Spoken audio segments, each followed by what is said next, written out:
નમસ્તે. અમે આમ ખંભાળિયાના ડૉક્ટર ગ્રુપ છીએ. ઘણા બધા તમે ઓળખતા હશો.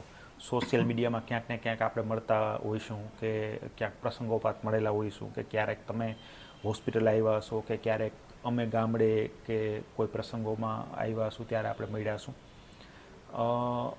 અમે અલગ અલગ સ્પેશિયાલિટીના બધા ડૉક્ટર છીએ. અમે મિત્રો છેલ્લા 2 વર્ષથી દર ગુરુવારે રાત્રે 9 થી 11 સુધી મળીએ છીએ રેગ્યુલરલી. લાસ્ટ 2 વર્ષથી આમાં અમે એકદમ રેગ્યુલર છીએ. અને મળી અને જસ્ટ આમ ગપ્પા મારવા કે એવો પર્પઝ નથી હોતો. એ પ્રોડક્ટિવ મીટ હોય છે, જેમાં મળી અને અમે કોઈ પણ એક ટોપિક નક્કી કરીએ અને એ ટોપિક ઉપર ડિસ્કસ કરતા હોઈએ છીએ. વધારે પડતા જે ટોપિક હોય છે ને એ અમારા પોતાનામાં શું ઇમ્પ્રુવમેન્ટ લઈ આવવાના અને અમને કેવી રીતે ઇમ્પ્રૂવ કરવાના એના ઉપર વધારે ફોકસ કરતા હોઈએ છીએ. જેવા કે અમારી પર્સનાલિટી ડેવલપમેન્ટ છે, કે અમારી સ્કિલ ડેવલપમેન્ટ છે, કે અમારું નોલેજ ઇમ્પ્રુવમેન્ટ છે, કે આના ઉપર અમે ફોકસ કરતા હોઈએ છીએ. એટલે છેલ્લા 2 વર્ષથી રેગ્યુલર અમે મળી અને આ રીતે ટોક કરતા હોઈએ. પણ હવે અમે નક્કી કર્યું કે આપણે બધા સાથે જોડાઈએ. એનો પર્પઝ એ છે મિત્રો કે ઘણી બધી વખત એવું થતું હોય છે, ઘણી બધી વખત નહીં, 50% કેસમાં હું તો કહીશ કે એવું થતું હોય છે કે જે આપણે શરીરને લગતી કોઈ પણ તકલીફ હોય તો એ તકલીફમાં હકીકતમાં આપણે ડૉક્ટર પાસે જવાની જરૂર જ નથી હોતી. અને ઘણી વખત અમને એવું લાગે કે હોસ્પિટલમાં જ્યારે તમે આવો છો ત્યારે સાવ નાનું એવું માર્ગદર્શન આપી અને પાછું જવાનું થતું હોય, અથવા તો એમાં કોઈ દવાની જરૂર જ નથી હોતી. એટલે અમે નક્કી કર્યું કે દર ગુરુવારે જે અમે રેગ્યુલરલી અમે મળતા એ હવે આપણે સાથે મળશું, જેમાં કોઈ પણ એક રોગ, કોઈ પણ એક શરીરને લગતી તકલીફને સિલેક્ટ કરી અને એના ઉપર ચર્ચા કરશું. દરેક નાની નાની વસ્તુ એમાં આવરી લેશું. જેવા કે તો માની લો કે કોઈના ઘરમાં કોઈ કુટુંબીજનોને કે કોઈ કુટુંબીજનને ડાયાબિટીસ છે. હવે ડાયાબિટીસ ઘટી જાય ને તો એમાં ક્યારે ભાગ્યે જ ડૉક્ટરની જરૂર પડતી હોય છે, કે હોસ્પિટલે જવાની જરૂર પડતી હોય છે. અમુક વસ્તુ જો આપણે ધ્યાનમાં હોય કે અમુક વસ્તુનો ખ્યાલ હોય ને તો ડાયાબિટીસ ઘટી જાય તો એને આપણે કોઈ પણ જાતના ખર્ચ વિના થોડુંક ધ્યાન આપી અને ઘરે જ એની સારવાર શક્ય હોય છે આપણાથી જ તે. એટલે આ તો જસ્ટ એક ઉદાહરણ આપ્યું, પણ આવા કોમન રોગ જે આપણા કુટુંબીજનોમાં કે આપણે કોઈને હોય એની બધી જ ચર્ચા આપણે સાવ પાયાની ચર્ચાથી લઈ અને એડવાન્સ બધું એમાં જે હોય એની જ આપણે ચર્ચા કરશું. અને આમાં કેવું કે માની લો કે આમાંથી અમુક ડૉક્ટર મિત્રો સોશિયલ મીડિયામાં એક્ટિવ છે, અમુક ડૉક્ટર સોશિયલ મીડિયામાં એક્ટિવ નથી. પણ માની લો કે હું સોશિયલ મીડિયામાં એક્ટિવ છું, પણ હવે મને બધા રોગોનું મારું નોલેજ ના હોય ને, મને મારા ફિલ્ડની ખબર હોય. પણ જ્યારે શરીરમાં અત્યારે ઘણા બધા રોગો, નાના મોટા રોગો હોય છે અને એ બધાના ડૉક્ટરો અલગ હોય છે, બધાની સારવાર અલગ રીતે થતી હોય છે, તો પછી નક્કી કર્યું કે આપણે બધા એક ગ્રુપ બનાવીએ. અને આવું ગ્રુપ સોશિયલ મીડિયામાં હજી સુધી છે નહીં. એટલે એક ગ્રુપ બનાવીએ. એ ગ્રુપમાં જે કોમન રોગો છે એની આપણે ચર્ચા કરીએ, એકદમ બેઝિક લેવલની ચર્ચા, અને બેઝિક લેવલનું તમને માર્ગદર્શન આપીએ. અને જેમ જેમ આપણે આગળ વધશું એમ અમે એવું નક્કી કર્યું કે માની લો કે પછી કોઈ આપણે મોટા રોગ છે, કોઈ કેન્સર કે એવા રોગ છે, તો એમાં આપણે જેમ જેમ આગળ વધશું એમ એના નિષ્ણાત ડૉક્ટરે બોલાવશું અને એમની સાથે ચર્ચા કરશું. પણ અલ્ટિમેટલી આપણે જે સાથે જોડાઈએ છીએ આજ, અને આપણે જે સાથે જર્ની કરશું, એનો પર્પઝ એ છે કે તમારા લોકોની હોસ્પિટલની વિઝિટ જેટલી બને એટલી ઓછી કરી શકીએ.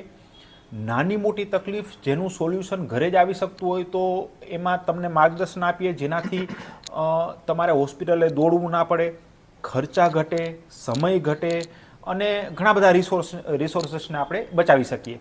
એટલે આ પર્પઝ છે અમારો તમારી સાથે જોડાવાનો. જેમ જેમ આપણે આગળ વધશું એમ અલગ અલગ રોગની ચર્ચા કરશું, એની બધી જ આપણે ચર્ચા કરતા રહેશું. અને બીજું, પ્રારંભિક તબક્કે એવું નક્કી કર્યું છે કે દર ગુરુવારે મળશું, કોઈ એક રોગ નક્કી કરશું, અમારામાંથી જે પણ નિષ્ણાંત છે એ એના પર આપણે બધાને માર્ગદર્શન આપશે. અને આપણે જે ડૉક્ટર આપણે માર્ગદર્શન આપશે એના સિવાયના અમે અથવા તમે બધા અમે લાઈવ પ્રશ્ન પૂછશું, જે પણ ક્વેરી હશે એ. અને તમે તમારા પ્રશ્નો પછી કમેન્ટમાં લખજો, એટલે પછી આપણે નેક્સ્ટ સેશનમાં જ્યારે મળશું ત્યારે એને આપણે સોલ્વ કરી લેશું. દર ગુરુવારે મળશું, પણ થોડુંક એડિટિંગ આ તે કરી અને પ્લાન એવો છે કે વીકેન્ડમાં તમને અમે એ સોશિયલ મીડિયામાં મૂકશું. હવે એક આમાં નાની એવી રિક્વેસ્ટ કરશું કે એવું ના થાય કે અમે 7 જણ છીએ અને સામે તમે 4 જ જોવો, તો આનો કંઈ મતલબ નથી. એટલે જ્યારે તમને ઇન્ટરેસ્ટિંગ ટોપિક લાગે ને એ શેર કરજો, જોડાવાની ટ્રાય કરજો, અને તમે તમારા થ્રુ જ એકબીજાને કહેતા રહેજો. એટલે આપણે લોકોનું જેમ ગ્રુપ મોટું થશે ને એમ આપણે મજા આવશે. અને તમે આ જર્નીને એન્જોય કરશો, અને ટ્રાય એવી કરશું કે લાંબા ગાળે શરીરને લગતી નાની મોટી તકલીફનું આપણે ઘરે જ સોલ્યુશન લઈ આવી શકીએ અને ખોટા ખર્ચા આપણે બચાવી શકીએ. એક તમને બીજું ઉદાહરણ આપું. હમણાં તમને યુકેનો એક વિડીયો વાયરલ થયો હતો કે ત્યાં એક યંગસ્ટર છે, એના મધરને લઈ અને હોસ્પિટલ લઈને જવાનું હતું. તો ત્યાં એ લોકોને યુકેમાં, ઇંગ્લેન્ડમાં બહુ જ હેરાનગતિ થઈ ગઈ. આપણે તો કેવું છે કે અહીંયા ડૉક્ટરો એપ્રોચેબલ છે, ડૉક્ટરને ગમે ત્યારે આપણે મળી શકીએ, મોટાભાગના ડૉક્ટરને આપણે ફોન કરી શકીએ, અથવા તો ગમે ત્યારે આપણે જઈ શકીએ. આ ડેવલપ કન્ટ્રીમાં એવું નથી. ત્યાં ડૉક્ટર પાસે પહોંચવું એટલે બહુ મોટી જફા છે. અને એટલે ત્યાં લોકો શું કરે કે ત્યાં લોકો ગૂગલ છે, ચેટ જીપીટી છે, આ બધા થ્રુ કોમન રોગોનું બેઝિક નોલેજ અપડેટ રાખે. એટલે નાની મોટી સારવાર કે જે ઓન ધી કાઉન્ટર દવાઓ હોય એ મેડિકલ સ્ટોરમાંથી જ પોતે લઈ લેતા હોય છે. એટલે ડૉક્ટર પાસે જવાની એમની જે ફ્રિકવન્સી ઘટાડી શકે, અને જ્યારે જરૂર પડે ત્યારે જ. અને બીજું કે મેડિકલ ફિલ્ડ, ત્યાં તો મેડિકલના ખર્ચ બહુ જ વધારે છે, આપણે અહીં તો કાંઈ જ નથી. છતાંય આપણે અહીંયા ભલે એના કરતાં મેડિકલના ખર્ચ ઓછા છે, એને આપણે જે ઓછા કરવા છે એ અમારો પર્પઝ છે, જે આપણે સાથે મળીને કરવાનું છે. એટલે આજથી આપણે આપણી જર્ની ચાલુ કરીએ છીએ. મિત્રો, જોડાજો તમે જેટલું શક્ય એટલા વધારે, તો અમને મજા આવશે. હવે આમ તો સોશિયલ મીડિયા થ્રુ આપણે બધા એકબીજાને ઓળખતા હોઈશું, પણ છતાંય તે એક ફોર્માલિટી માટે અમે બધાનું એક ઇન્ટ્રોડક્શન આપી દઈએ. અમીર જય દ્વારકાધીશ મિત્રો, હું doctor Amir Kambariya, Opera skin clinic, Jamkhambhaliya. મિત્રો, અત્યારે આપણી લાઈફસ્ટાઈલ, આપણી ખાણીપીણી, પેસ્ટિસાઇડવાળા ખોરાક પ્લસમાં આપણી રહેણી કહેણી, એના લીધે મોટાભાગના લોકોમાં ચામડીના રોગો વધવા લાગ્યા છે. જેમ કે દાદર, ખરજવું, સફેદ ડાઘ, વાળ ખરવા, ખોડો વગેરે જેવા રોગો વધવા લાગ્યા છે. એને લગતા અમુક સવાલો કે જે મૂંઝવતા પ્રશ્ન છે, એનું અમે એક સારો જવાબ અથવા નિરાકરણ મળી રહે એવો પ્રયત્ન કરશું. એની સાથે સાથે આપણા રોજિંદા જીવનમાં અમુક આપણને મૂંઝવતા પ્રશ્નો હોય છે કે ભાઈ સ્કિન માટે શું કરવું, વાળ માટે શું કરવું, એ બધાનું એક સરળ ભાષામાં નિરાકરણ નીવડે એવો અમારો આ પોડકાસ્ટ થ્રુ એક પ્રયત્ન રહેશે. મિત્રો, આ એક અમારો નવતર પ્રયાસ છે કે જેથી અમે મોટાભાગના લોકો સાથે સોશિયલ મીડિયાના માધ્યમથી જોડાઈ શકીએ અને સમાજને બને એટલું મદદરૂપ થઈ શકીએ. તો આને લગતા કોઈ પણ તમારા પ્રશ્નો હોય તો તમે કમેન્ટ બોક્સમાં લખી શકો છો. જય હિન્દ મિત્રો, મારું નામ ડૉક્ટર અબ્દુલ સૈયદ. હું એમડી એનેસ્થેસિયા અને હાલ સાકેત હોસ્પિટલ ખંભાળિયા ખાતે એનેસ્થેટિસ તેમજ ક્રિટિકલ કેર સ્પેશિયાલિસ્ટ એટલે કે આઈસીયુ સંભાળું છું. આ પહેલાં મેં 10 વર્ષ સુધી ગવર્મેન્ટ હોસ્પિટલ જામખંભાળિયા ખાતે ફરજ બજાવેલ છે. એનેસ્થેટિસ કોમન પબ્લિક માટે એવું કહેવાય છે કે શીશીવાળા ડૉક્ટર અથવા તો ટોપી સૂંઘાડવાવાળા ડૉક્ટર, પણ એનો રોલ ઓપરેશન માટે ખૂબ જ મહત્વનો હોય છે. એ પોસ્ટ એવી છે કે પડદા પાછળના ખેલાડી જેવું છે. એ પબ્લિક સાથે એટલો બધો કોન્ટેક્ટ નથી હોતો. દર્દી જ્યારે ઓપરેશન માટે પોસ્ટ થાય છે ત્યારે જ એમનો સામનો થાય છે. એટલે એનેસ્થેટિસ્ટની ફરજમાં એવું છે કે કોઈ પણ દર્દીનું ઓપરેશન હોય તો એના પહેલાં એ દર્દીને આખું એનું અસેસમેન્ટ થાય છે. અસેસમેન્ટ એટલે કે એના હૃદયના ધબકારા કેટલા છે, એનું બ્લડ પ્રેશર કેટલું છે, એની જૂની બીમારીઓ કઈ કઈ છે અને હાલની એની કન્ડિશન્સ કઈ છે. એના ઉપરથી એનું ઓપરેશન દરમિયાન કેટલો જોખમ છે, એનું શું ધ્યાન રાખવું, એ બધું નક્કી થાય છે. ઓપરેશન દરમિયાન પણ એનેસ્થેટિસ એકવાર દર્દીને બેભાન કરે અથવા તો અડધો શૂન્ય કરે કે જેને સ્પાઇનલ એનેસ્થેસિયા કહેવાય, એ દરમિયાન એનેસ્થેટિસ સતત તમારી ઉપર હોય છે કે જેને ઇન્ટ્રાઓપરેટિવ ફિઝિશિયન પણ કહેવાય છે. ઉપરાંત ઓપરેશન થયા પછી આઈસીયુમાં પણ કંઈ જરૂર પડે, આઈસીયુમાં દર્દીને રાખવા પડે, આઈસીયુમાં કંઈ જરૂર પડે તો એની પણ એનેસ્થેટિસ્ટ દર્દીની સાર સંભાળ રાખતા હોય છે. પણ દર્દી ત્યારે સભાન અવસ્થામાં નથી હોતા, એટલે દર્દીને એમની ખબર નથી હોતી. એટલે આ જે ડૉક્ટર છે એ થોડા સમાજથી દૂર, કોમન જે પીપલ છે એમને એટલો બધો એમનો આઈડિયા હોતી નથી. એટલે મારી એક રિક્વેસ્ટ છે કે તમારું ઓપરેશન હોય તો એના પહેલાં તમારે તમારા એનેસ્થેટિસ્ટને જાણવા જોઈએ કોણ છે અને એની સાથે ચર્ચા કરવી જોઈએ. અને કોરોના વખતે એનેસ્થેટિસ્ટની કામગીરી ખૂબ જ સરાહનીય હતી. ત્યારે માણસોને એની વધારે ખબર પડી છે, કેમ કે મોસ્ટ ઓફ દર્દીઓનું જે ધ્યાન છે એનેસ્થેટિસ્ટે આઈસીયુમાં રાખ્યું છે. આભાર મિત્રો, જય હિન્દ. નમસ્કાર, મારું નામ doctor Shalin Patel, MD gynaecologist, laparoscopic surgeon તથા IVF specialist, Patel hospital Jamkhambhaliya ખાતે કાર્યરત છું. દરેક સ્ત્રી પોતાના જીવનકાળ દરમિયાન વિવિધ તબક્કાઓમાંથી પસાર થતી હોય છે. જ્યારે એ જન્મે ત્યારે એક દીકરી હોય છે, જ્યારે લગ્ન કરે ત્યારે એક પત્ની બને છે, જ્યારે બાળકનો જન્મ થાય ત્યારે એક માતા બને છે. એટલે એક બાળકના જન્મ સાથે એક માતાનો પણ જન્મ થાય છે. પછી એ સાસુ બને છે અને વખત જતાં એ દાદી કે નાની બને છે. આ જે વિવિધ તબક્કાઓ છે જીવનના, એ દરમિયાન એમના શરીરમાં માનસિક અને શારીરિક ફેરફારો થાય છે. આ ફેરફારો એ ઘણીવાર તકલીફો ઊભી કરતી હોય છે. આ તકલીફો આપણા સમાજમાં એ અમુક જે ભય છે તથા શરમ છે એના કારણે એ બહાર આવતી નથી અને એ તકલીફો એ ઘણું મોટું રૂપ ધારણ કરે છે. પછી એ તકલીફો ગાયનેકોલોજી એટલે કે સ્ત્રી રોગને લગતી હોય, ઓબ્સ્ટેટિક્સ એટલે કે ગર્ભાવસ્થાને લગતી જે વિવિધ સમસ્યાઓ છે એ છે, સોનોગ્રાફી જે આપણે રૂટીન સોનોગ્રાફી કરતા હોય સગર્ભાવસ્થા દરમિયાન એને કારણે છે, લેપ્રોસ્કોપી એટલે કે દૂરબીનને લગતી જે વિવિધ ઓપરેશનો થતા હોય એ હોય છે, કે ઇન્ફર્ટિલિટી એટલે કે નિસંતાનપણું એને લગતી હોય છે.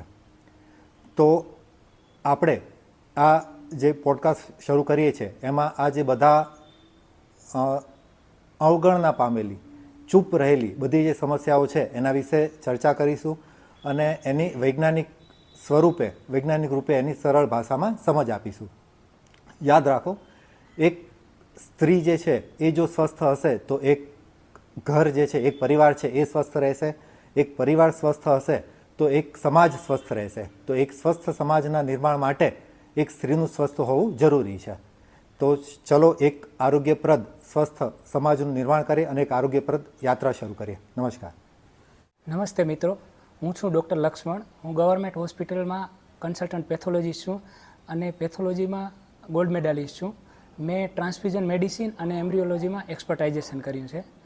મિત્રો, આપણામાંથી જે મેડિકલ ફ્રેટર્નિટી સાથે સીધી રીતે સંકળાયેલા નથી એમને એવું હશે કે પેથોલોજીસ્ટ એટલે શરીરના વેસ્ટ પ્રોડક્ટ જેવા કે પેશાબ, મળ અથવા શરીરના અંદરના પ્રવાહીઓ જેવા કે લોહી, મગજનું પાણી, ફેફસાનું પાણી, વીર્ય અથવા કેન્સરની કોઈ ગાંઠને મશીનમાં રિપોર્ટ કરીને આપી દેશે.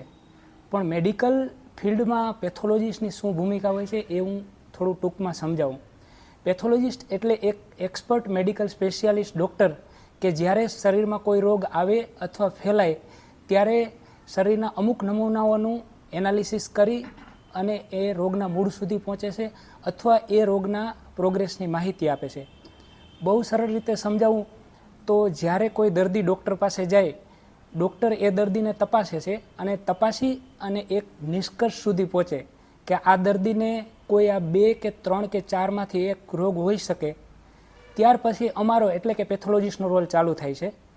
જ્યારે પ્રાઇમરી ડૉક્ટર શરીરના અમુક નમૂનાઓ જેવા કે blood, CSF, biopsy, cytology, urine અમને મોકલે છે. અમે આ સેમ્પલનું ડિટેલમાં એનાલિસિસ કરીએ છીએ. આ એનાલિસિસ માટે અમારે નોલેજની સાથે સાથે એક્સપર્ટ મેડિકલ ટેકનિશિયન ટીમ અને હાઈ એન્ડ મશીનોની જરૂર પડે છે. અમે એને એનાલિસિસ કરી અને પ્રાઇમરી ડૉક્ટર કે જેણે 2થી વધારે પ્રારંભિક અને અંદાજિત નિદાન મૂકેલા હોય એને ફક્ત એક નિદાન સુધી પહોંચવામાં મદદ કરીએ છીએ. એટલે મિત્રો, અમારા પોડકાસ્ટમાં અમે એવા કોમન રોગોની ચર્ચા કરશું કે જેનાથી આપણા ડૉક્ટર જ્યારે રિપોર્ટ સમજાય ત્યારે આપણે સરળ રીતે સમજાઈ જાય અને અથવા આપણા કુટુંબીજનોમાં કે જ્યારે કોઈ લાંબા ગાળાનો રોગ હોય તો તેના પ્રોગ્રેસની માહિતીનો ખ્યાલ આવે. તો મિત્રો, જોડાયેલા રહેજો. ખૂબ જ મજા આવશે અને આપણી પોતાને હેલ્થને લગતા જ્ઞાનમાં ઘણો વધારો થશે. આભાર. જય દ્વારકાધીશ મિત્રો, હું doctor Ram Chavda, MS gynaecologist. છેલ્લા 10 વર્ષથી જામખંભાળિયામાં દ્વારકાધીશ હોસ્પિટલ ચલાવું છું. જેમ શાલિનભાઈ વાત કરી એમ ગાયનેકોલોજીસ્ટ એટલે એની અંદર 2 ભાગ આવે, એક ઓબ્સ્ટેટ્રિક અને એક ગાયનેકોલોજીસ્ટ. ઓબ્સ્ટેટ્રિક એટલે જ્યારથી પ્રેગ્નન્સી રહે અને ડિલિવરી થાય બેનની તે વચ્ચેના ગાળાની અંદર જે કંઈ તકલીફ થાય જેની સારવાર કરવાની એ લગતી બધો વિભાગ આવે. બીજો છે ગાયનેકોલોજીસ્ટ. ગાયનેકોલોજીસ્ટની અંદર કોઈ પણ લેડીઝને માસિકની તકલીફ હોય, ગર્ભાશયની કોથળીની તકલીફ હોય, બાળક ન રહેતું હોય, જેવી તકલીફો હોય એ ગાયનેક વિભાગની અંદર આવતી હોય છે. આપણા આ પોડકાસ્ટનો જેમ ચેતરિયા સાહેબે વાત કરી એમ કે આપણે દર અઠવાડિયે એક વખત મળીએ, કોઈ એક રોગનું ડિટેલની અંદર આપણે વાત કરી સરળ સાદી ગુજરાતી ભાષામાં, જેથી લોકલ બધી થોડું ભણેલું હોય, ઇંગ્લિશ જાણતી હોય ન જાણતી હોય તો બધા લોકો સમજી શકે, જાણી શકે, એ રોગનું થોડું એને જ્ઞાન મળે તો એને પોતાની ખબર પડે કે શું કરવાનું.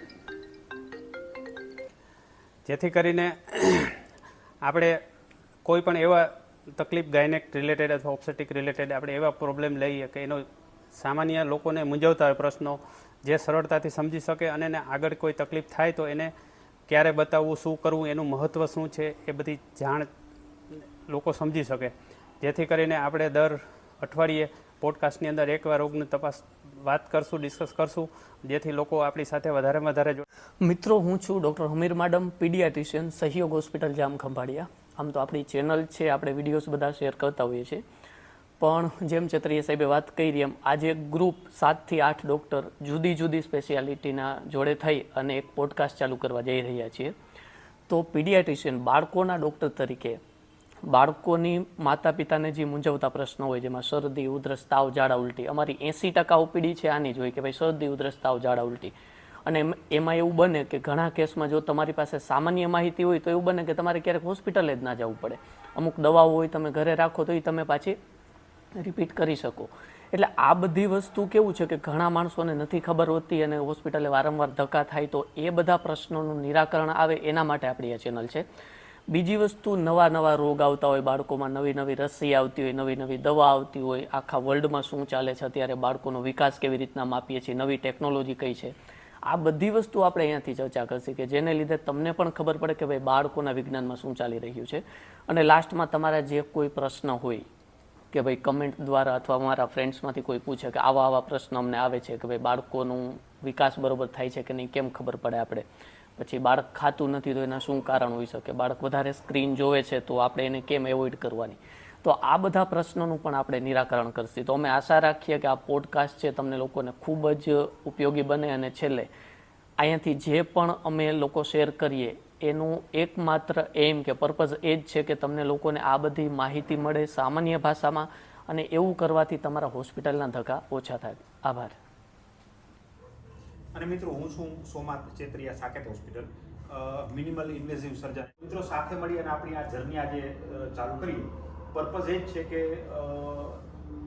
તમારા અથવા કોઈ પણ ખર્ચ આપણે ઘટાડી શકીએ. એટલે મિત્રો, આ આપણી નવી શરૂઆતનો અમારો ઇન્ટ્રોડક્ટરી વિડીયો છે. તો આજે કોઈ ટોપિક પર ચર્ચા નથી કરવાના.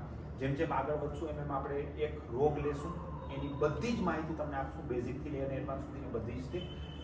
જેમ સમય જશે એમ આપણે જેમ આગળ વધશું એમ એવું પણ બનશે કે ધીમે ધીમે આપણે એમના નિષ્ણાત ડૉક્ટરને પણ બોલાવશું. માનો કે કોઈ બીજા કેન્સર કેવા કોઈ રોગ છે તેના નિષ્ણાત ડૉક્ટર આપણી વચ્ચે હશે અને એની સાથે આપણે બધી ચર્ચા કરશું. શેર કરજો બધાને, એટલે જેનાથી આપણું ગ્રુપ મોટું બનશે. જેમ ગ્રુપ મોટું બનશે એમ વધારે મજા આવશે અને આપણા બધાનું જ્ઞાન મેડિકલ ફિલ્ડને લગતું વધશે. આભાર.